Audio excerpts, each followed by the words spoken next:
અત્યાર સુધીના વિડીયોમાં આપણે ટેન્સનો અભ્યાસ કર્યો. હવે આ વિડીયોથી આપણે સ્પીચનો અભ્યાસ શરૂ કરીશું. સ્પીચના બે પ્રકાર, ડાયરેક્ટ સ્પીચ અને ઇનડાયરેક્ટ સ્પીચ. બે વ્યક્તિ જે વાત કરે છે એ ડાયરેક્ટ સ્પીચ કહેવાય. પરંતુ આ બે વ્યક્તિએ કરેલી વાત જ્યારે ત્રીજી વ્યક્તિ દ્વારા રજૂ કરવામાં આવે તેને ઇનડાયરેક્ટ સ્પીચ કહેવામાં આવે છે.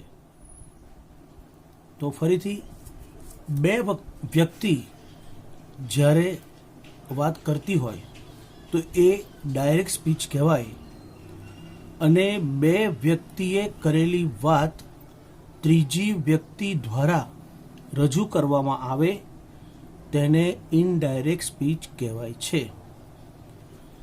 તો ડાયરેક્ટ સ્પીચમાંથી ઇનડાયરેક્ટ સ્પીચમાં ફેરફાર જ્યારે આપણે કરતા હોય ત્યારે એના વાક્યમાં, એના જવાબમાં ઘણા બધા ફેરફારો થાય છે.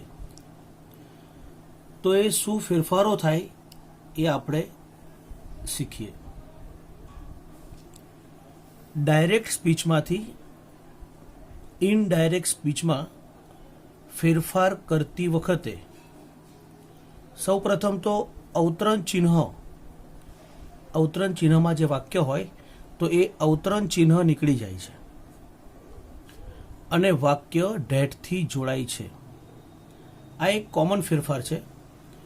ડાયરેક્ટમાંથી ઇનડાયરેક્ટમાં ફેરફાર કરો તો અવતરણ ચિહ્ન નીકળી જાય અને વાક્ય ડેટથી જોડાય. આ એક પહેલો સામાન્ય નિયમ. બીજી વાત કરીએ તો વાક્યમાં આપેલ સર્વનામનો ફેરફાર, સર્વનામ નામના સ્થાને વપરાય તે સર્વનામનો ફેરફાર બોલનાર અને સાંભળનાર પ્રમાણે થાય છે. આપેલ સર્વનામનો ફેરફાર બોલનાર અને સાંભળનાર પ્રમાણે થાય છે. દાખલા તરીકે, દર્શન says two Bhairavi, I do my work. દર્શન ભૈરવીને કહે છે, હું મારું કામ કરું છું. I do my work. આ ડાયરેક્ટ સ્પીચનું વાક્ય છે. દર્શન ભૈરવીને કહે છે. ઇનડાયરેક્ટની વાત કરીએ તો આ જ વાક્યને ઇનડાયરેક્ટ સ્પીચમાં ફેરવવું હોય તો દર્શન સેઝ ટુ ભૈરવી, અવતરણ ચિહ્ન નીકળી જાય, અલ્પવિરામ અને અવતરણ ચિહ્ન નીકળી જાય, વાક્ય ડેટથી જોડાય છે. ડેટ.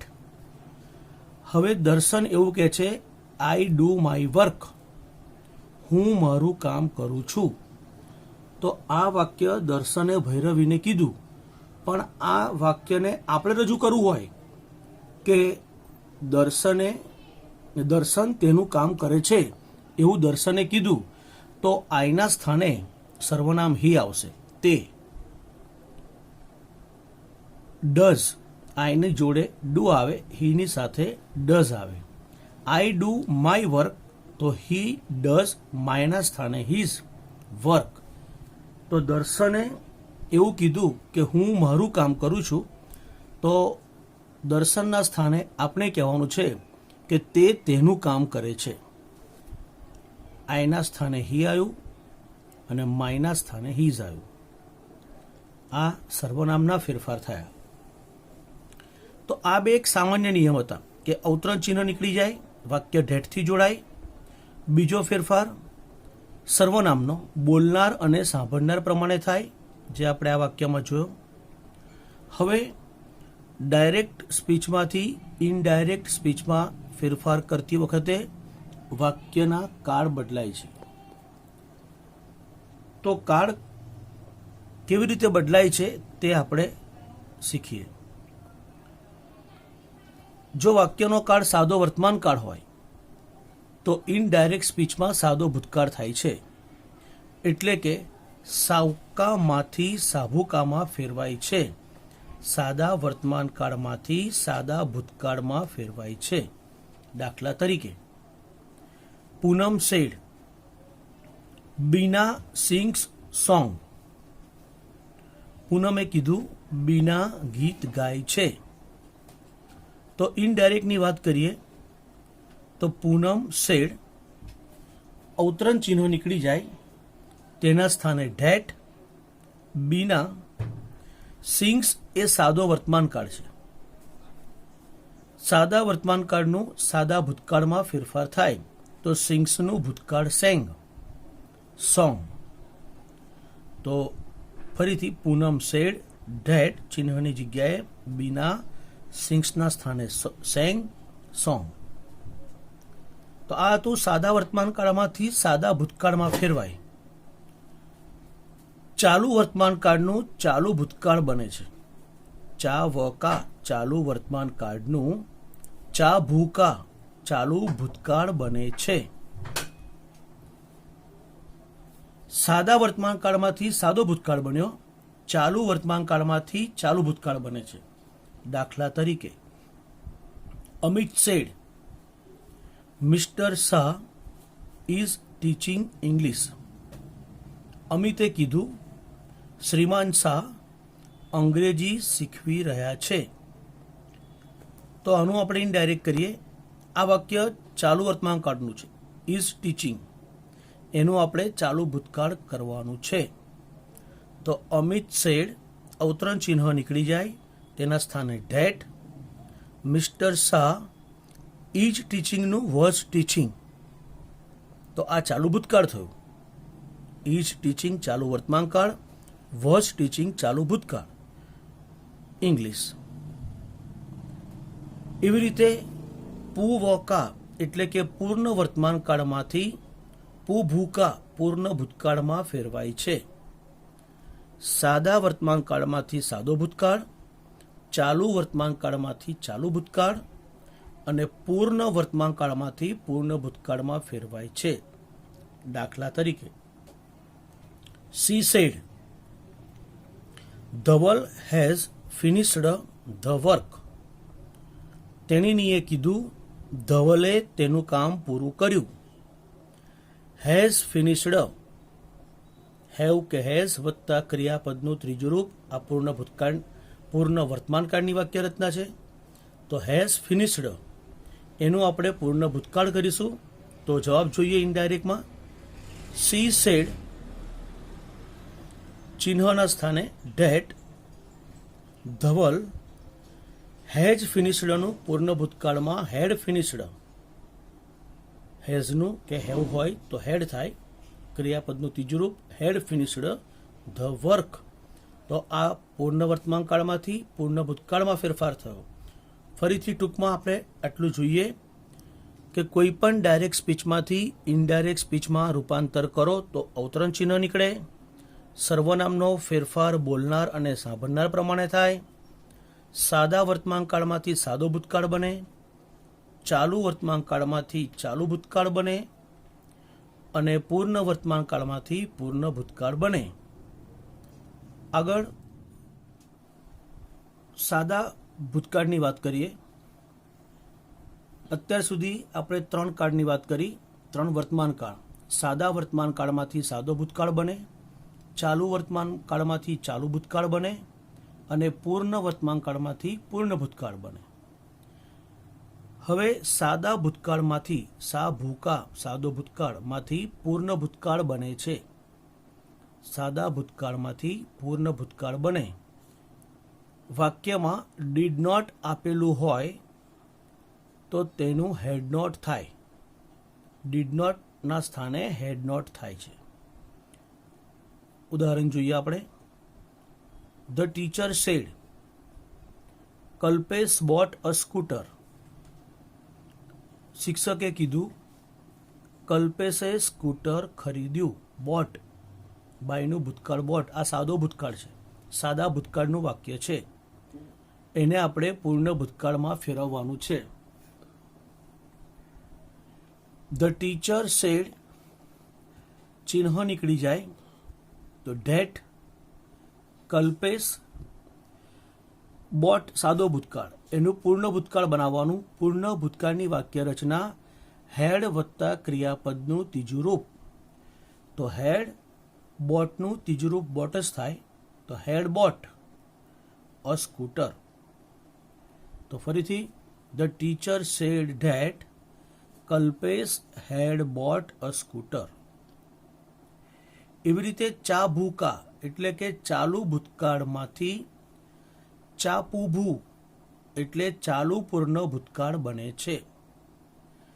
ચાલુ ભૂતકાળમાંથી ચાલુ પૂર્ણ ભૂતકાળ બને છે. દાખલા તરીકે my brother said Mrs Shah was teaching Gujarati. મારા ભાઈએ કીધું શ્રીમતી શાહ ગુજરાતી શીખવાડતા હતા. આ ચાલુ ભૂતકાળ, ભૂતકાળમાં ક્રિયા ચાલુ હતી. તો વોઝ અને ટીચની પાછળ આઈએનજી, વોઝ ટીચિંગ, આ ચાલુ ભૂતકાળની વાક્ય રચના છે. એમાંથી આપણે ચાલુ પૂર્ણ ભૂતકાળ બનાવવાનો છે. તો જવાબ જોઈએ. માય બ્રધર સેડ, ચિહ્ન કાઢીને ડેટ, મિસિસ શાહ. હવે વોઝ ટીચિંગનું ચાલુ પૂર્ણ ભૂતકાળ બનાવીએ. હેડ બીન ટીચિંગ, વોઝ ટીચિંગનું હેડ બીન ટીચિંગ ગુજરાતી. તો આ ચાલુ પૂર્ણ ભૂતકાળની વાક્ય રચના છે. હેડ બીન, વોઝના સ્થાને હેડ બીન ટીચિંગ ગુજરાતી. એવી રીતે પુભૂકા એટલે કે પૂર્ણ ભૂતકાળવાળા વાક્યને આઈએસમાં ફેરવતા. આઈએસ એટલે કે ઇનડાયરેક્ટ સ્પીચમાં ફેરવતા કાળમાં કોઈ જ ફેરફાર થતો નથી. પૂર્ણ ભૂતકાળવાળા વાક્યને આઈએસમાં ફેરવતા કાળમાં કોઈ જ ફેરફાર થતો નથી. એટલે કે પૂર્ણ ભૂતકાળનું પૂર્ણ ભૂતકાળ જ રહે છે. દાખલા તરીકે mister Shah said Anand had seen many lions in the forest of Gir. આનંદે કીધું, મિસ્ટર શાહે કીધું આનંદે ગીરના જંગલોમાં ઘણા બધા સિંહ જોયા. તો આ પૂર્ણ ભૂતકાળની વાક્ય રચના છે. Had seen. તો જ્યારે પૂર્ણ ભૂતકાળ હોય તો એ વાક્યનો કાળ બદલાતો નથી, પૂર્ણ ભૂતકાળ જ રહે છે. તો એનો જવાબ જોઈએ. મિસ્ટર શાહ સેડ, ચિહ્નો કાઢીને date, Anand head સીનનું had seen જ રહે, many lions in the forest of Gir. તો 3 પ્રકારના વર્તમાનકાળ અને 3 પ્રકારના ભૂતકાળની વાત કરી. ટૂંકમાં રિપીટ કરું. ચાલુ વર્તમાનકાળમાંથી ચાલુ ભૂતકાળ, સાદા વર્તમાનકાળમાંથી સાદો ભૂતકાળ, પૂર્ણ વર્તમાનકાળમાંથી પૂર્ણ ભૂતકાળ બને. એવી રીતે સાદા ભૂતકાળનું પૂર્ણ ભૂતકાળ, ચાલુ ભૂતકાળનું ચાલુ પૂર્ણ ભૂતકાળ અને પૂર્ણ ભૂતકાળવાળા વાક્યમાં કોઈ જ ફેરફાર કાળમાં થતો નથી. હવે વાત રહી ભવિષ્યકાળની. તો ડીએસમાંથી આઈએસમાં ફેરવતા એટલે કે ડાયરેક્ટ સ્પીચમાંથી ઇનડાયરેક્ટ સ્પીચમાં ફેરવતા ભવિષ્યકાળનો ફેરફાર નીચે મુજબ થાય છે. વિલ અને સેલ દ્વારા ભવિષ્યકાળનું સૂચન થાય. તો વિલ અને સેલ શબ્દ જો આપેલા હોય તો એનું વૂળ થાય. વિલ અને સેલ બંનેનું વૂળ થાય. વિલનું પણ વૂળ થાય અને સેલનું પણ વૂળ થાય. સેલનું સૂળ કરવું નહીં ઇનડાયરેક્ટમાં. તો વિલ અને સેલનું વૂળ થાય. કેનનું કુડ, મેનું માઇટ થાય. જ્યારે કુડ, વૂડ, સૂડ અને માઇટ આવેલ હોય વાક્યમાં તો તેમના તેમ જ રહે છે. ફરીથી વિલ અને શેલનું વુડ થાય, કેનનું કુડ, મેનું માઇટ. જ્યારે કુડ, વુડ, શુડ અને માઇટ આવેલ હોય તો તેમના તેમ જ રહે છે. સાથે ક્રિયાપદનું મૂળરૂપ લખાય છે. ભવિષ્યકાળમાં સાથે ક્રિયાપદનું મૂળરૂપ લખાય છે. દાખલા તરીકે, Renukaben said, Satyam will see a children film. રેણુકાબેને કીધું, સત્યમ બાળકોની ફિલ્મ જોશે. જવાબ જોઈએ આપણે. રેણુકાબેન સેડ, અવતરણ ચિહ્ન કાઢીને ડેટ, સત્યમ, વિલનું વુડ, વિલનું વુડ કર્યા પછી મૂળ ક્રિયાપદ લખવાનું સી, એમાં કોઈ ફેરફાર નહીં કરવાનો. A children's film. Renukaben said that Satyam would see a children's film. તો 3 પ્રકારના વર્તમાનકાળ, 3 પ્રકારના ભૂતકાળ અને એક સાદો ભવિષ્યકાળ. આ આપણે જે વાત કરી, કાળમાં આ પ્રમાણે ફેરફાર થાય છે.